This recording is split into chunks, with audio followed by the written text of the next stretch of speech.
Bonjour chères citoyennes et chers citoyens, voici mon 9e message vidéo en lien avec la COVID-19. Nous sommes le 26 mars 2020, il est 17h30. Bonne nouvelle, un premier Gaspésien est considéré comme rétabli de la COVID et on n'a aucune nouvelle personne infectée en Gaspésie non plus. Donc on le voit, plus les gens respectent les consignes et mieux ça va. On le sait, le fait d'être confiné à la maison, c'est pas facile pour personne. Les humains, en particulier les Gaspésiens, ont besoin de socialiser. Mais on peut socialiser maintenant via les technologies, le téléphone, Internet. Puis je vous invite même à le faire. Pour vous, pour vos familles, pour vos proches. Ça peut aider à diminuer le stress collectif que tout le monde vit. Pour essayer de diminuer le stress financier maintenant, les gouvernements ajustent le tir au fur et à mesure en mettant en place une série d'aides financières qui doivent sortir rapidement des coffres des gouvernements pour être livrées aux gens qui en ont besoin. Les caisses, les banques sont en mode assouplissement également et plusieurs municipalités ont suivi l'exemple de Gaspé en mettant le taux d'intérêt à 0% sur les comptes de taxes municipales pour 2 mois. Donc pas de pénalité pour 2 mois. Ça, c'est en train de faire office de référence dans les grandeurs du Québec. On continue aussi de rassembler toutes les mesures gouvernementales dans un tableau simple et efficace qu'on met à votre disposition sur le site web de la MRC Côte-de-Gaspé, qui est relayé d'ailleurs sur toutes les plateformes municipales. En plus de ces rappels-là, aujourd'hui, je vais vous donner un portrait de l'industrie touristique devant une saison qui s'annonce difficile. Et je vais ensuite vous parler de soutien à l'action bénévole. Avant-hier, je vous parlais d'énergie éolienne.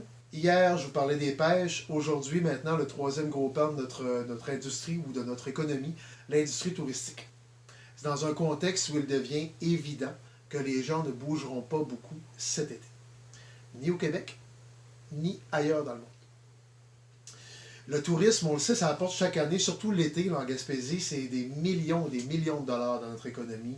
Chez nos restaurateurs, nos hôteliers, nos stations-service, nos campings, nos attraits, et j'en passe. Il est clair que là, la saison qui approche va être extrêmement difficile, voire l'une des pires de notre histoire. Je rappelle que les dernières années apportaient 800 000 touristes chez nous, soit 10 fois la population de la Gaspésie. Donc l'impact économique sera majeur et sans vouloir être pessimiste, là, on doit s'attendre à ce que cet impact dure pendant quelques années. Ceci étant dit, bien, nos équipes locales en tourisme, dont particulièrement l'équipe de Destination Gaspé, ils sont aux aguets. Personne ne sait vraiment ce qu'adviendra de la prochaine saison touristique puis des milliers d'emplois qui dépendent de l'industrie touristique en Gaspésie. Aux dernières nouvelles, il y avait peu d'annulations de réservations, par contre, dans les hôtels et les campings, mais on sait que c'est précaire. Nos équipes sur le terrain ont mis en ligne sur le site web de Gaspé Pur Plaisir une panoplie d'informations pertinentes pour les partenaires de l'industrie touristique. Alors, je vous invite à vous y référer, en complément aussi de ce que la MRC a diffusé sur sa page web. Tous les paliers de gouvernement vont assurément faire leur gros possible pour minimiser l'impact sur nos entreprises, sur nos travailleurs et sur notre économie, mais on sait qu'il va y avoir un impact marqué. C'est à suivre. Je vous en avais parlé la semaine dernière, mais aujourd'hui, avec l'annonce du premier ministre Legault, l'occasion est parfaite pour relancer mon appel au bénévolat.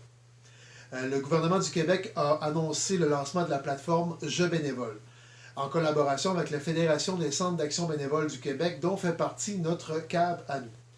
C'est simple, vous allez sur le site web www.jebénévole.ca, je bénévole en un trait, et vous entrez dans l'outil de recherche, vous entrez Gaspé. Cliquez sur Enter, et là vous allez arriver au centre d'action bénévole Auban, qui a actuellement mis en ligne 5 besoins en soutien bénévole. Donc vous cliquez sur celui-là ou ceux-là qui vous intéressent, et vous vous inscrivez, c'est simple et efficace. Je le rappelle, là, il y a plusieurs de nos bénévoles qui avaient plus de 70 ans qui doivent maintenant être confinés à la maison. Donc, ça va prendre la relève. Plusieurs personnes sont, oui, malheureusement sans emploi, mais heureusement ont du temps maintenant à consacrer à l'action bénévole. Donc, si vous avez cette fièvre-là, d'aller vous impliquer bénévolement, d'aller soutenir nos personnes vulnérables, nos personnes seules, nos personnes démunies.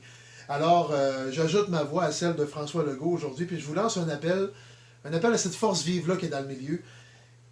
Tout le monde qui peut apporter son soutien bénévole, allez-y, la plateforme elle existe, jebénévole.ca, inscrivez-vous, puis c'est en serrant les coudes tous ensemble, serrant les coudes même à 2 mètres de distance, c'est ensemble qu'on va réussir. Merci à l'avance de votre implication.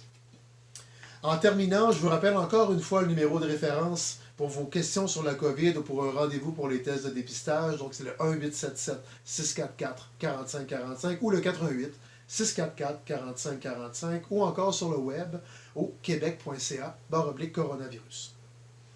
Je vous rappelle encore les mesures essentielles. Si vous revenez de voyage, c'est la quarantaine obligatoire, avec la seule et unique exception qui est d'aller passer votre test de dépistage après avoir pris votre rendez-vous.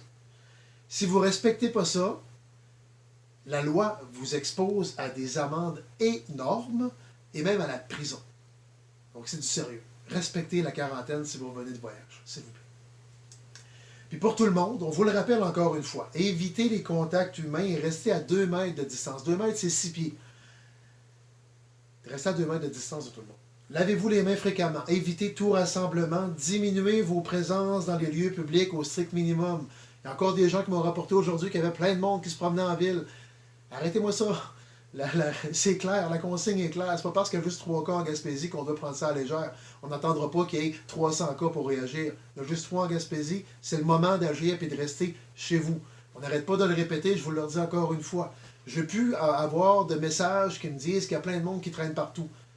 Rentrez à la maison. Les ordres sont clairs. La santé publique est claire. Le premier ministre est clair. Puis moi aussi, à l'échelle locale, je suis clair. Vous pouvez aller faire l'épicerie. Faites les plus grosses épiceries possibles pour stocker ça chez vous pour sortir le moins souvent possible. C'est pas plus compliqué que ça comme consigne. Donc, restez chez vous. Puis, je vous le dis, pour les rares fois où vous avez à sortir, là, payez avec une carte bancaire, pas d'argent comptant. C'est un vecteur de contagion. Puis aussi, je leur dis encore une fois, aux gens de 70 ans ou plus, ou ceux qui ont une maladie chronique, vous autres, il faut absolument que vous restiez chez vous. Alors, merci tout le monde de respecter les consignes. C'est important. Chaque geste compte. Et je vous remercie encore une fois de votre attention.